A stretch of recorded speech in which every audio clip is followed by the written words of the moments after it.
Beside the Parc Monceau, in the 8th arrondissement of Paris, stands a 3-story mansion.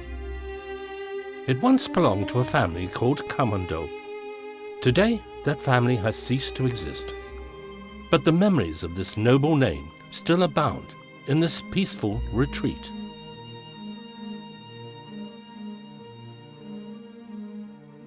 Le musée Camondo, c'est un joyau de l'art de vivre à la française.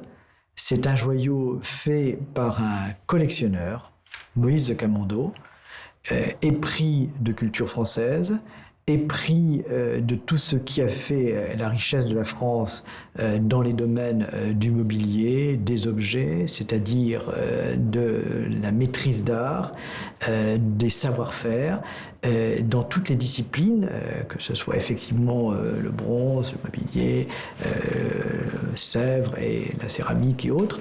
C'est vraiment ce qu'il y a de mieux parce que ce lieu est un lieu vivant, un lieu habité, un lieu de reconnaissance et qui est vraiment à la fois une émotion, bien sûr, quand on connaît l'histoire tragique de cette famille, mais une grande richesse aussi et une grande joie quand on voit ce que cette famille a apporté et continue à apporter pour le patrimoine français.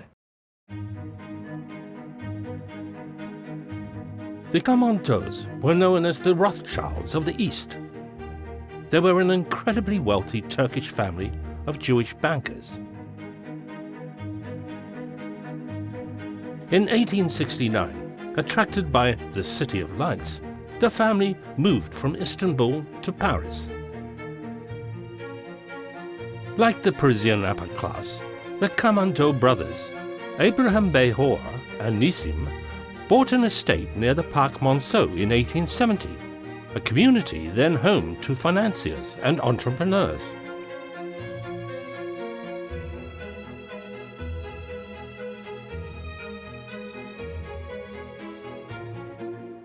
Abraham Behor's son Isaac and Nissim's son Moïse, however, were more interested in art and collecting rather than being closely involved in business like their fathers.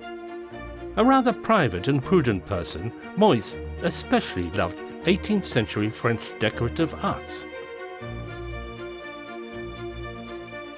In 1911, Moïse commissioned the renowned architect René Sergent to redesign the Camondo mansion near the Parc Monceau.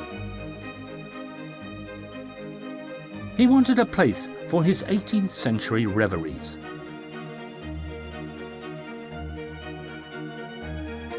C'était effectivement le modèle dont il s'est inspiré, dont s'est inspiré l'architecte choisi par Moïse de Camondo, René Sergent, qui était un architecte qui avait comme spécialité ses hôtels et ses palaces inspirés du XVIIIe siècle. Et l'exemple type, c'est le Petit Trianon dans le parc du château de Versailles, conçu, réalisé par Ange-Jacques Gabriel pour Madame de Pompadour, mais que Marie-Antoinette occupera de manière beaucoup plus fréquente. Et cet hôtel Camondo a une façade qui est effectivement librement inspirée du Petit Trianon et qui annonce tous les chefs-d'œuvre que renferme la demeure.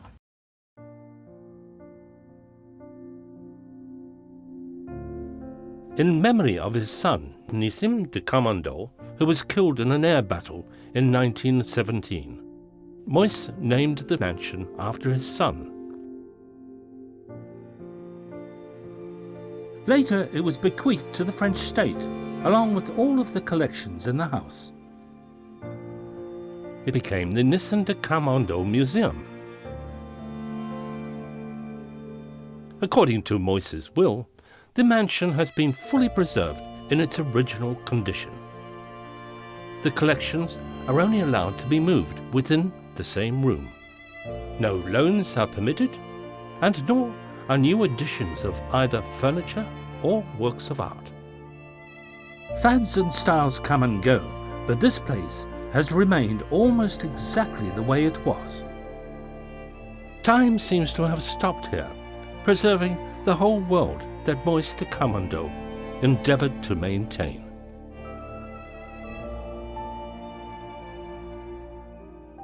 The second floor is where guests were usually entertained and features a key part of Moïse's collection. All of the paintings, clocks, sculptures, pieces of china and candelabra arrived here as part of a grand collection plan.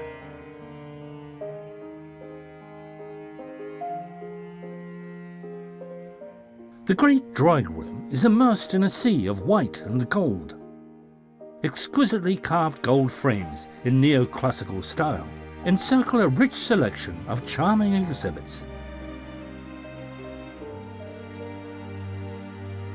Crafted by the master carpenter, George Chekhov, this suite of furniture, including settees and armchairs, was formerly owned by Sir Richard Wallace, an English collector. The upholstery, decorated with flowers and fruit, are all Aubusson tapestry.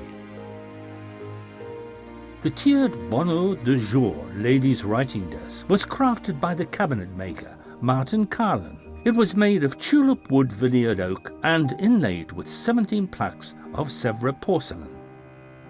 If you wanted plaque decoration, there was no match for Martin Carlin in his day, and the novel decoration became a trend in the middle of the 18th century. The chest of drawers with sliding doors, made by Jean-Henri Riesner, showcases elegant marquetry. Veneers of different textures and colors have been delicately shaped and arranged to create vivid patterns, displaying fine craftsmanship and artistry.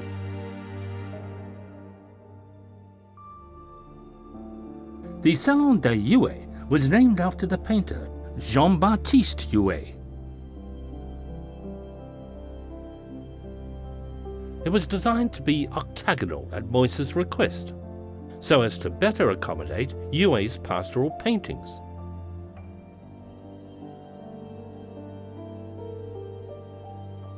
Rather than the ornamentation serving the space, it was the other way round. The roll-top desk in the middle of the room was designed by Jean-François Urbain, a favorite cabinet maker of Madame de Pompadour. Urbain was renowned for his mastery of naturalistic marquetry, and this knowledge was passed down to his successors like Jean-Henri Riesner.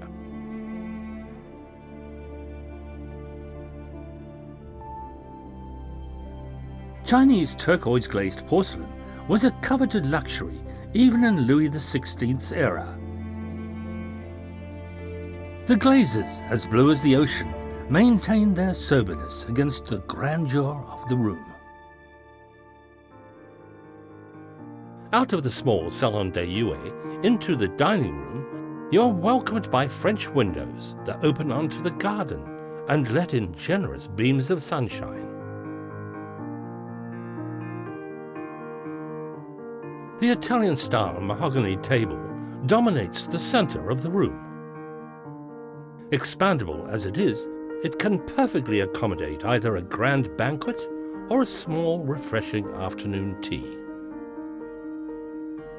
Silverware here and there is not just for dinner, but also adds a sense of ceremony and a parade of wealth and taste.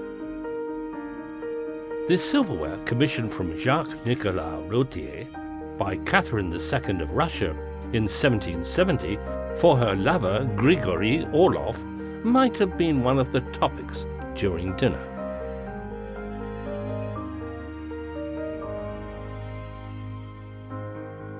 The porcelain room, hidden next to the dining room, is like a surprise Moïse had prepared for a party where he could fling open the door to amaze the guests. In a narrow space, the ceiling-high cupboards bring together some of the finest works from the Sèvres, Chantilly and Meissen factories, creating a small porcelain museum.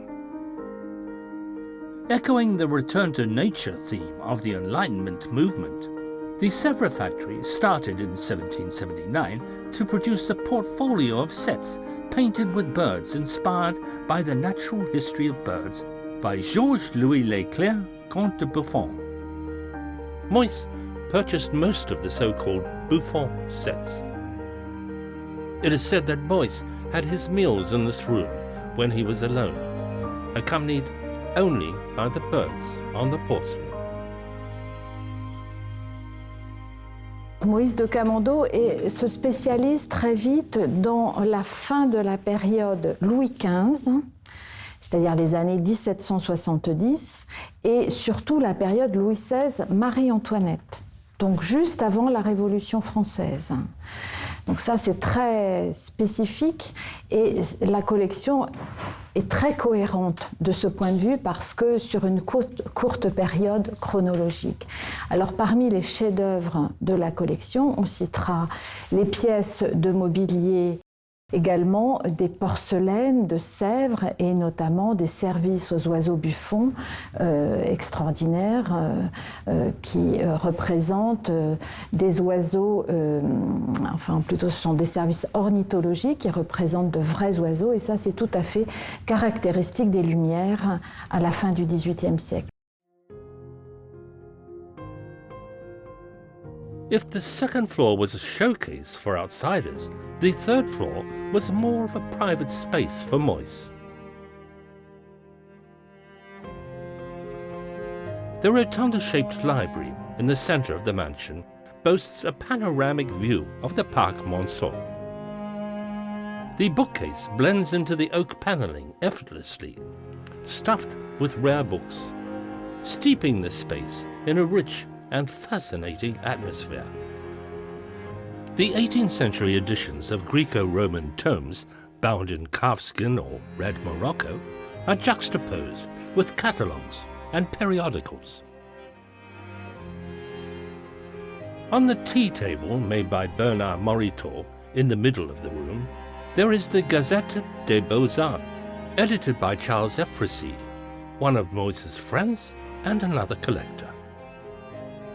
It is here, illuminated by a lamp, Moïse read his books and wrote long letters to antique dealers to kill time in his own long day's journey into night. The blue drawing room used to be the bedroom and boudoir of Moïse's daughter, Béatrice de Camondo. After she moved out in 1923, Moïse turned the place into a study. As he repainted the room with peacock blue, the room naturally became known as the Blue Drawing Room. Rather than maintaining splendor like the other rooms, Moïse chose less ornate and more comfortable furniture. There on the wall hang watercolor paintings and a series of paintings of Paris by the Dutch Impressionist Johann Barthold Jonking. For someone like Moïse, who moved to Paris when he was 9, the city had always been his true hometown. Like many other collectors obsessed with 18th century art, he found pre-revolutionary France an incomparable golden age. But there was a subtle difference for the Istanbul-born man. 18th century France was also where his self-identification took place.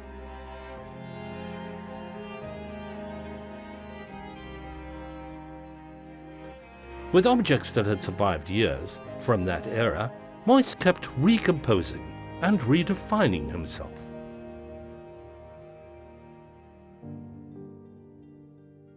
Moïse's apartments comprise a bedroom, a bathroom, and a dressing room. After separating from his wife in 1902, Moïse lived with his son and daughter. So in a sense, this father's entire world collapsed with the death of his son, Nissim, in 1917. When life was not in his control, collecting was the only straw that Moïse could clutch onto. For with his collection, he could control every detail. He, like a director, coordinated the pieces, searched for desirable items, and replaced existing things, making collecting an art of creativity and gradually building a fortress he could live in. Even though Nissim passed away in the First World War, his apartments are well preserved. A portrait of his grandfather, Count Nissim de Camondo, hangs above the bed. Nissim's name came from him. The bits and pieces remained as they were in this room. The same memories repeat themselves. In this way, Moïse resisted the cruel oblivion that time can inflict. However, absence is the everlasting theme here. No matter how splendid the engravings and the gildings are, this solemn melancholy cannot be covered up. In the 1940s, the Camondos, including Beatrice, were persecuted one by one in the Auschwitz concentration camp. After their deaths, the Camondo family was no longer. Although it was Moïse's wish to relive 18th century French glory in this mansion, we can still see some modernity in places. The bathrooms, being functional spaces without decorative effects, stand in sharp contrast to other rooms. The sanitary equipment, made of enameled sandstones, was an innovation for private households at that time. Unlike the sumptuous and refined atmosphere, there is another world in this mansion, which is well organized and well equipped.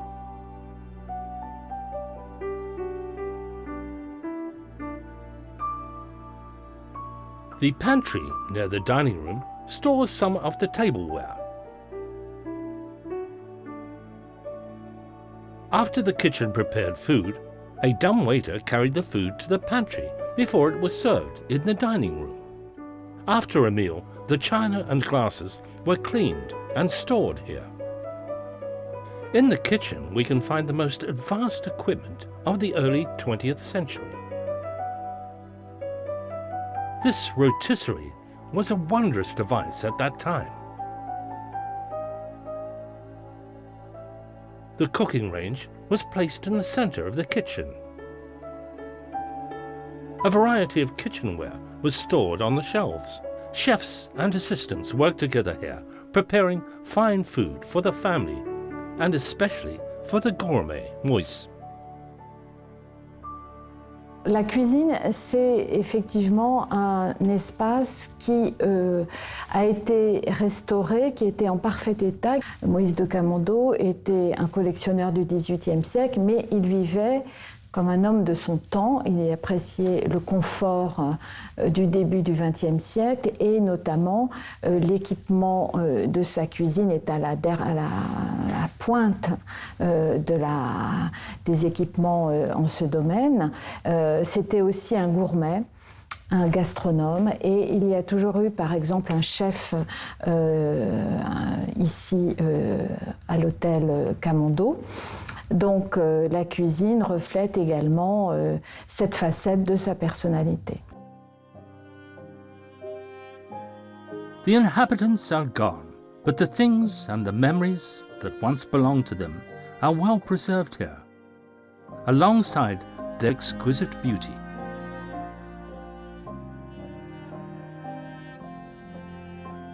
In 1935, just 6 months before he died, Moïse wrote to the Metropolitan Museum of Art in New York, refusing to send even a small portion of his collection to the museum. "Considering my age," he wrote, "it would be painful for me to be separated for so long from an object that is so dear to me." After all, only his collection and the mansion were all he could hold on to, and they should never be parted from him.